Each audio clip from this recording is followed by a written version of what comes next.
Now we are going to deep delve into the situation once again with our guest. Political analyst Javed Rana is joining us from Pakistan's capital Islamabad to discuss Gaza's political future. Javed, thank you so much for sparing your time and joining us here on A News once again. So before we start off about the peace plan, let me ask you about the first phase of Trump's Gaza peace plan. And how do you think that it is going to be implemented on the ground? Do you foresee a positive change, or do you think that it is going to be some problems along the way? I think amid a lot of distrust towards Netanyahu's government, I think it looks like that the first phase of this ceasefire is going to be smooth, because there is going to be exchange of prisoners from the both sides. There is a sense of contentment, a sense of satisfaction inside occupied Gaza. People are jubilant, they are excited, they are returning to their homes, particularly Palestinians are returning to the northern part of Gaza, and that is the region which Israel wanted to permanently occupy. Yes, it is still a problematic area, because Israel has withdrawn from blue line to the yellow lines. Blue lines are mostly along with the coastal lines, and the yellow lines is quite away from that, but it is around about 53% territory of Gaza. Problematic area is essentially the 25-kilometer long stretch of the border between Gaza and the apartheid state. That is now Israel has been insisting that this is the buffer zone, from where they have got the authority to declare that part of Gaza as a buffer zone. This is again an illegal retention of the territory which belongs to the Palestinian. So I think there are certainly irritants. And you must have heard the speech of Netanyahu, and he's telling to its people that Israeli troops are going to be there inside Gaza as long as Hamas is not disarmed, as long as Hamas organizational setup is not demilitarized. And I think also, coupled with that, if you read the overall picture and if you go through what Donald Trump has been saying, that does indicate that it is going to be the responsibility of international stabilization force to dismantle the tunnels. And tunnels, according to Mossad, I think that is around 500 kilometers long. These are the zigzag tunnels in 365 square kilometer stretch of Gaza.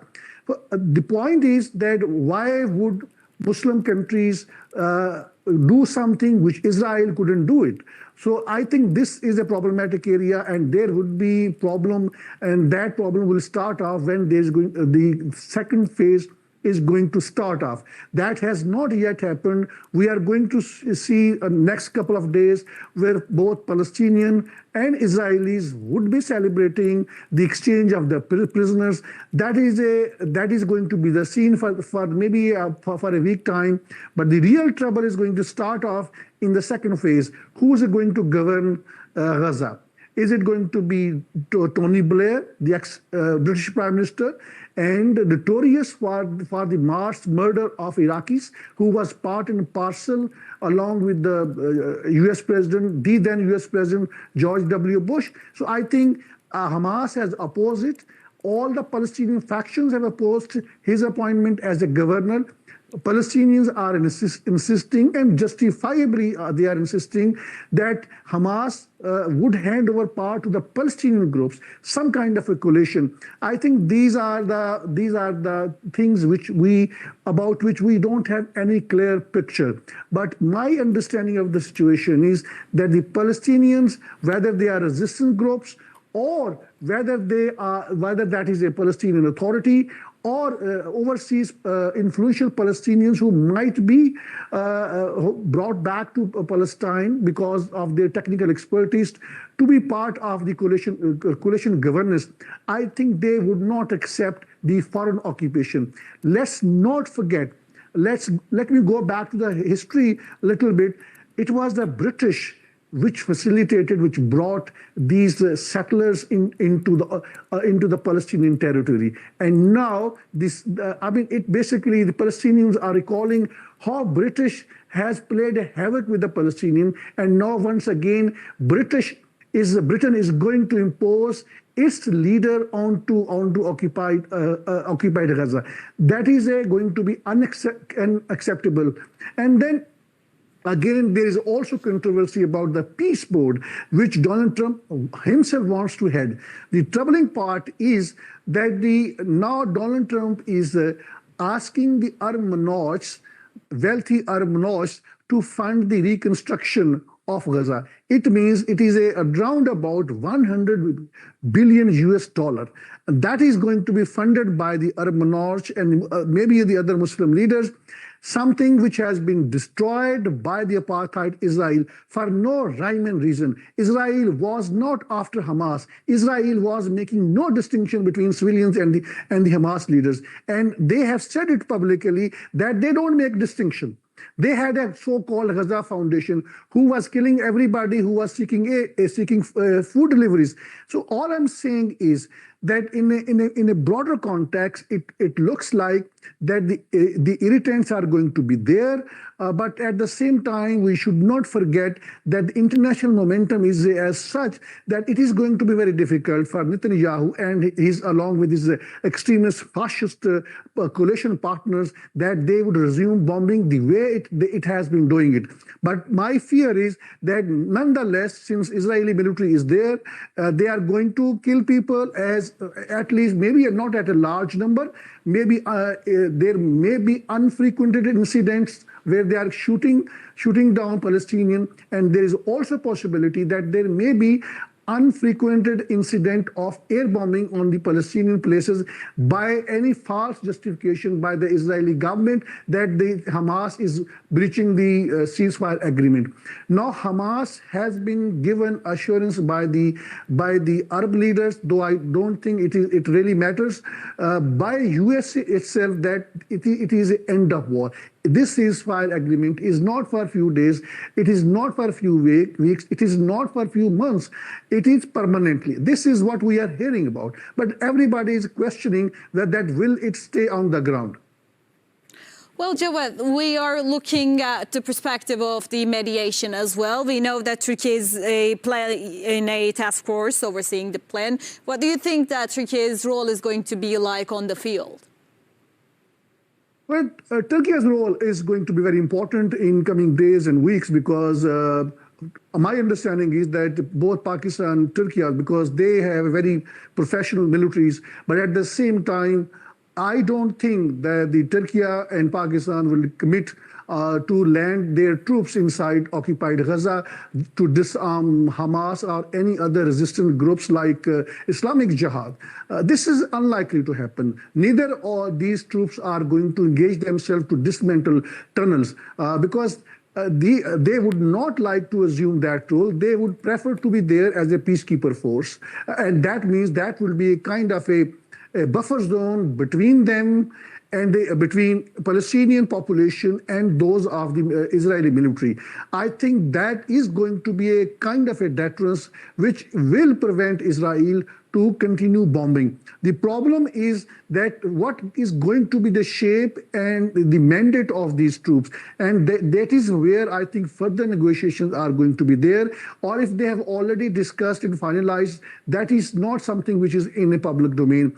I think initially we had heard a lot of jubilation even in capital Islamabad by Pakistani Prime Minister. He was saying that we approve this plan, but then later on they also backtracked and they said that the plan that we were shown was a different, and the one that we have now come to know about, that is a different. So again, it looks like that Pakistan has also backtracked. But Turkey's role is important because President Tayyip Erdogan is a very tough negotiator, and I think he has played a very important role, something Donald Trump himself acknowledged and appreciated, that he helped the negotiations to become a success story. But again, the next phase is extremely important. President Tayyip Erdogan has played its role in terms of prevailing upon Hamas. Whatever the political clout he had on Hamas, President Tayyip Erdogan, through Turkish interlocutors, I think he has played his role. Now it is the turn of the USA to make it sure that Israel does not overstep from the agreed points in the ceasefire agreement, and also so-called 20 or 21 points peace plan. But the problem is that Israel will have always a justification that as long as Hamas is not demilitarized, its military troops would stay there. I think this is really a problematic area. Well, how do you think the ceasefire between Israel and Hamas be monitored and enforced in addition to the mediators? Well, I think all eyes are on US President Donald Trump. I think privately there are reports that he came down very, very hard on Prime Minister Netanyahu, and he pushed him hard to agree on to this peace plan, because his tradition has always been that whenever there was some kind of a ceasefire agreement, Israel always breached the agreement, and then Netanyahu has been preventing a ceasefire agreement to be materialized in the past. We know it, that the attack on Qatar was a part of it. They tried to kill Hamas negotiators in similar fashion. In Tehran, Ismail Haniyeh, the Hamas then leader, was also assassinated because he was negotiating. Even Iranian nuclear negotiators were also assassinated in Tehran by Israel when they were negotiating with the USA. So this has been the track record, because Israel always looks for chaos, always looks for unrest, because they want to expand their territory and they need chaos. Chaos is they call it a strategic chaos. They need it. They want to reshape the Middle East. Not that plan, somehow the other, has been at least temporarily suspended. But I think that goal of Israel is very much there. And that is why Arab leaders are very conspicuous. They're very much conscious now. And that is why we have seen there is a defense pact between Pakistan and Saudi Arabia. And that is a message to Israel that in case, despite the fact that Saudi Arabia behind the scene has cooperated with the apartheid Israel at a level we cannot simply imagine, Saudi Arabia feels very uncomfortable, and Saudi Arabia feels that Israel's intentions are to expand the territory. And now we are also hearing that at least 3 to 5 more countries, Gulf countries, they also want to have a similar pact with Pakistan. I think Pakistan's entry in Middle East is also Chinese entry, because Chinese weapons are going to be there. That is something which has caused a lot of fear in Washington, because it means that Pakistan is just a face of China, and that means the US military bases might be, in the long run, could be possibly replaced by Pakistan and with the Chinese technology. So these are the geostrategic calculation. Part of that was the reason that the US was desperately looking for some kind of arrangement. And you may recall when Netanyahu was in Washington, Donald Trump literally forcibly gave him a paper, and he said, call up to the Qatar's Prime Minister and Amir and offer and apologize to the attack. And he read out that statement, which means that he was not willing to do that. Before that, he was threatening that there will be again attack if the Hamas is present there. So all I'm saying is that this peace, so-called ceasefire agreement, is under compulsive conditions. The Palestinians are the major political force. The Palestinian population have shown an extraordinary resilience, extraordinary resistance. If we have today a peace agreement, if we have today kind of arrangement where Israel's expansionist designs have been halted that has come at the cost of the bloodbath of Palestinians. They have preferred to stay inside Gaza, but they have not compromised the integrity of Gaza. Their cause has not been compromised. I think we must acknowledge and appreciate it. And it was the bloodbath of the Palestinian which created condition all over the world, particularly in the Western capitals, where people came out on the streets in their hundreds of thousands. That has also built up a lot of pressure. And Israeli officials are now admitting that the international opinion has altogether changed against them. No one now looks apartheid Israel in a positive shade. Everybody looks at Israel with a sense of hatred. And then, very importantly, theologically speaking, I think the hatred against Jewish that has also revived in the West. You may recall that traditionally speaking, there has been a lot of hatred against Jewish within that Christians' ranks and files. And now it looks like there's a lot of debate in the USA that what made Israel to be a special nation, why Israel claims that it is a nation which has been chosen by God, what is the proof? Now people are debating that Israel's scholars, religious scholars, they infiltrated that kind of misleading opinion, misleading text in the historical books that created kind of environment in Washington's power circles. And then you must have heard the US congressman and the senators saying that since Israelis are chosen people, Jews are the chosen people, so if we oppose them, the God would curse them. Now this is becoming a debate. Where is it written? And now people are coming to realizing it that these texts were infiltrated in the historical book subsequently, just to make it sure that hatred which has always been against the Jewish by the Christian, that gets diminished. That was an artificial way to basically win over Christian community. Now I think though that hate has revived, and that does not bode well for the Jewish community. I know that many Jewish members of the Jewish community, they are against apartheid Israel. Nonetheless, it looks like that in the future there could be more attacks against them because things are fast changing. What I'm telling about, because that pressure has been now built up. Social media is filled with now what looks like a kind of a theological debate. Well, let's talk about mechanisms in place to ensure the safe release of the hostages and the Palestinian prisoners as well. What do you think that should be done? Do you think that the actions that should be taken are ready, or are they going to implement it as it comes?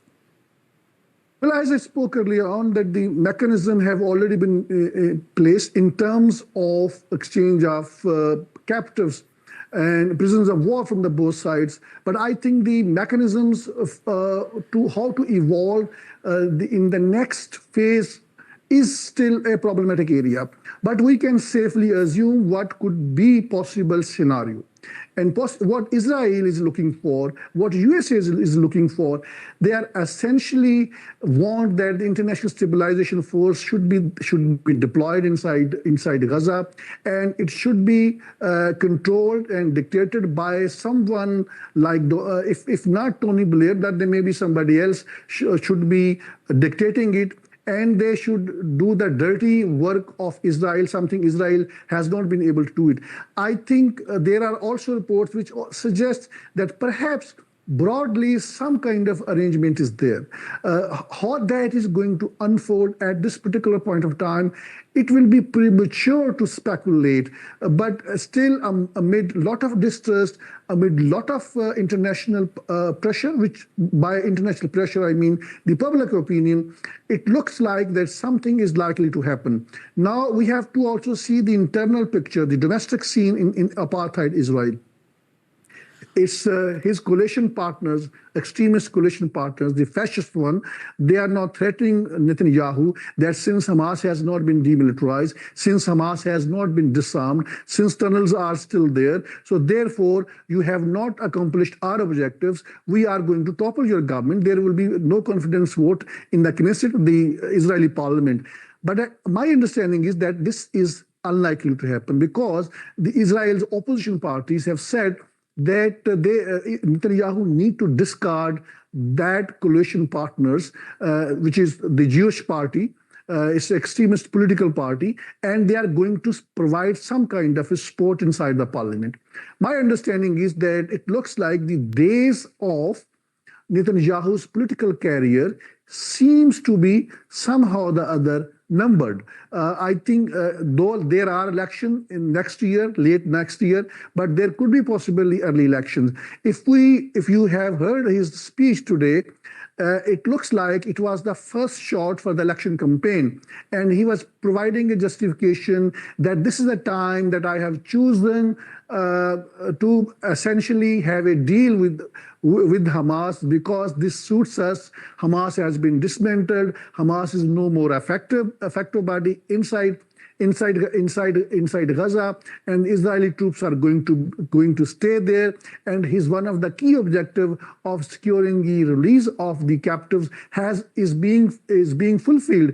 Now everybody knows in Israel and elsewhere in the world that Netanyahu was least interested in securing the release of these captives.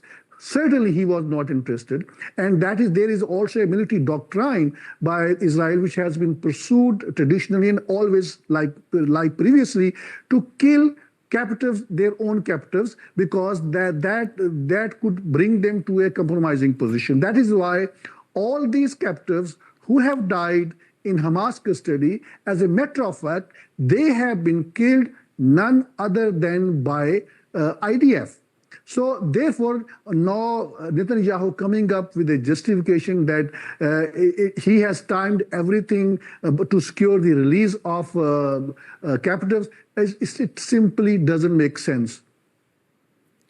Well, let's talk about humanitarian aid as well, because the humanitarian aid is one of the most important stuff in the Gaza Strip at the moment, one of the most needed stuff. So how do you think that it is going to be delivered to Gaza, and who will oversee it? Are we finally going to be able to say that Gaza have reached to food and medicine right now, or are we still going to struggle saying that? I think the situation this time around, it looks like it's going to be altogether different. I mean, during the different pauses which occurred in the previous month, only 108 trucks were allowed to enter inside Gaza. But now, under the agreement, at least 408 trucks are going to be allowed to go inside Gaza. And I think their number is going to surge. And this means a lot for the Palestinian population, which is literally they are being starved to death. At least 400 inside Gaza have died just because they didn't have enough food to eat. And I'm not including some of the infants who needed milk. That was not there, and they have died because of malnutrition. So, in a broader context, I would say that now situation is a changing, and these food deliveries are going to be there. There is no shortage. There is no dearth of the food. I think there's a long queue of hundreds of trucks inside Egypt, near Rafah border, and I think they are going to, and they would have already started getting in Gaza, and in a matter of days, my understanding is that this artificially built up famine is going to come to an end. And the steps to plan to phase out the Israeli occupation of Gaza, do you think that they are going to be taken, and what are they? Well, I think the first step was to move from blue lines to the yellow lines. Blue lines, it is a coastal area, and blue is a term which has been evolved because the sea gives a bluish color. I think from there, Israeli military has moved, and it has gone to the yellow lines. Yellow lines I think, still it's more than 50% territory of Gaza, which is under the occupation. Nonetheless, I think that is a bigger relief to the Palestinian population. You will have seen the pictures in videos where now people are rushing to the northern part of Gaza.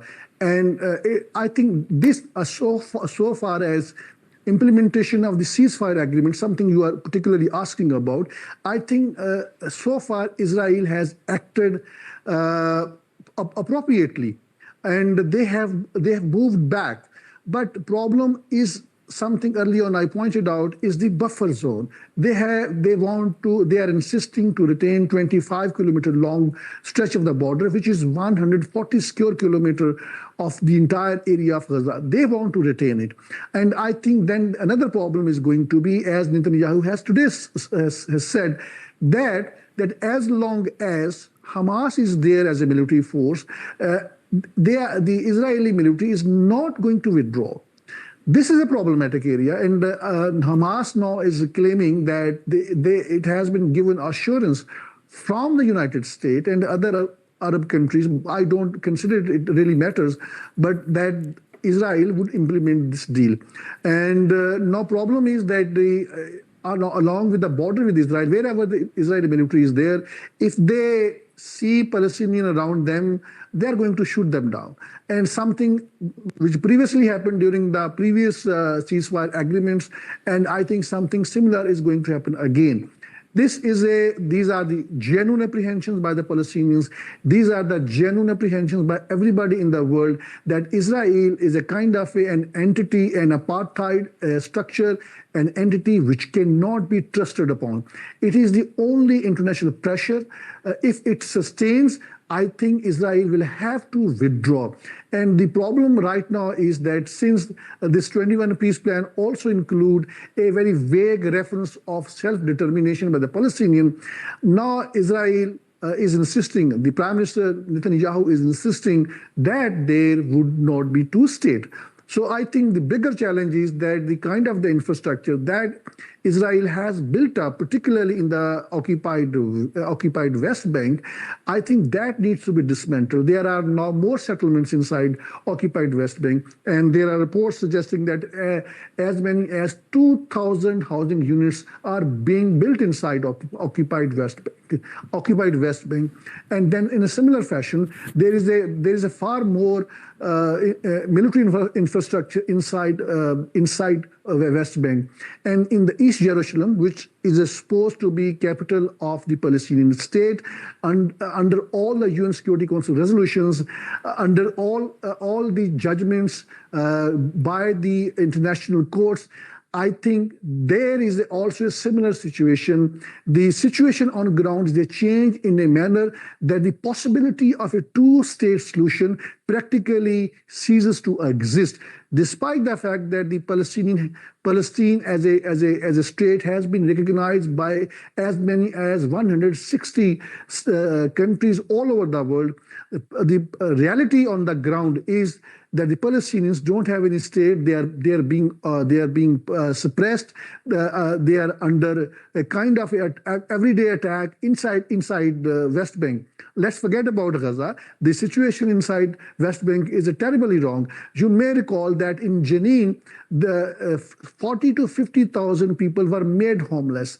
There has been a military operation inside West Bank. People were being pushed out. So in that context, I think it is easier said to done when it comes to the critical question of the two-state solution, because now it is the declared policy of Israel that it would not let that happen.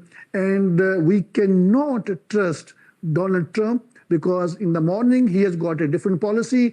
By the evening, he comes up another strategy, another policy. He's a kind of a person who's unpredictable and who is a very much arbitrary in nature. In the US, and many people call him as the emperor, and he issues orders like a king, not a democratic leader. I'm pointing out all these things because now there is also a lingering concern that the man is desperate for the Nobel Peace Prize. He has timed this ceasefire agreement at a time when the Nobel Prize could possibly be awarded to him. My understanding is that this is unlikely to happen because this is the man who, along like Joe Biden, he provided all kind of weaponry support to Israel. At least 70% of the weapons which have been thrown onto occupied Gaza have come none other than by US. US supplied those weapons, and and these weapons have cost as many as 31 billion US dollars, and the one-third of US weapon supplies from all over the world goes to apartheid Israel. This is the problem. The man who is a part and parcel of genocide now is desperate to get a Nobel Peace Prize. So we cannot trust Donald Trump's intentions. Once these captives, these prisoners of war, are set free by Hamas, I think we will see the real face of Donald Trump. We will see the face of Netanyahu, how brutal it will once again become. I think we need to keep an eye on how things unfold. At this particular point of time, the situation remains very slippery. Well, lastly, I would like to ask you about the Gazan-led governance model. How do you think is going to be implemented and maintained? I think now there are two competing interests. There is a Western Israel agenda. They want some kind of a stooge to be installed onto Gaza in form of Tony Blair or somebody else. And there is an indigenous resistance, not only by Hamas, not only by Islamic Jihad, not only by the Palestinian Authority, but everybody who matters in Palestine, in occupied Palestine. I think they're all opposing it. And I think this part has been very crucial during the course of the discussions when the Muslim leaders, their representatives, were discussing everything in Egypt. And with the Western interlocutors, I'm talking about the U.S. Special Envoy and Jared Kushner, the Donald Trump's son-in-law. I think these things were broadly discussed. And my understanding is that some kind of a middle ground may be found. There is a possibility that some Palestinian is picked up from the USA or maybe from the Europe, and he's installed as a governor. That may be a kind of a consensus. But bigger trouble would start. Hamas rules over the ground. Hamas is a part and parcel of a social fabric. It would not disarm. Deceptively, it may say that we are going to hand over power to the other coalition partners in Gaza, but I don't think it will disarm itself. It will simply somewhere spread inside the social fabric. It will keep its arms and weapons with it and would not disarm. Now, Hamas' position is that as long as Israel's troops are there inside Gaza, it would not disarm. Now, these are the two extreme positions. On one side, Netanyahu is saying that our troops are going to be there until unless Hamas is not disarmed by the Muslim armies. That means now there has to be some kind of a middle ground. My understanding is that both sides are going to play deceptively because though I think Hamas is trustworthy, but Israel is not trustworthy. Hamas will come up to its commitment, all commitments, but so far as disarming or demilitarization is concerned, it would not comply with it. It would pursue more strategic position.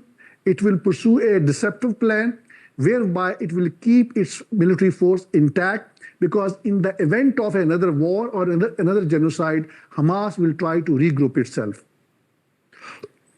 Well, Javed, as we are speaking right now, actually, I have a live footage on me. Like we are really short on time also. Like we have a couple minutes, only 2 minutes or so. But I'd like to ask you your opinion about what we have. Is that the smooth flotillas, the people from the smooth flotillas, the activists have arrived in Istanbul. We have seen live footage on them getting off the plane. What would you say about them in general? Well, I think we must acknowledge their role. It's something extraordinary. They were under detention. They were tortured, not only physically, mentally they were tortured. And Israel tried to disgrace them. And at the end of the day, Israel has ended up disgracing itself because it has not been able to achieve any of its military and geostrategic objectives inside Gaza. In that context, I think these human rights activists have played their role, very critical role, from all over the world. It's not just Turkey, it's not just Pakistan, the human rights activists, or from all over the world. They have built up a pressure, kind of a pressure, which at the end of the day has created compulsive condition for the Western leaders, more particularly for the US President Donald Trump, to come down hard on Netanyahu to enforce this ceasefire agreement. Well, Javed, thank you so much. Thank you so much for answering my questions, and thank you so much for joining us here on A News. We hope the best for the people of Palestine, of course.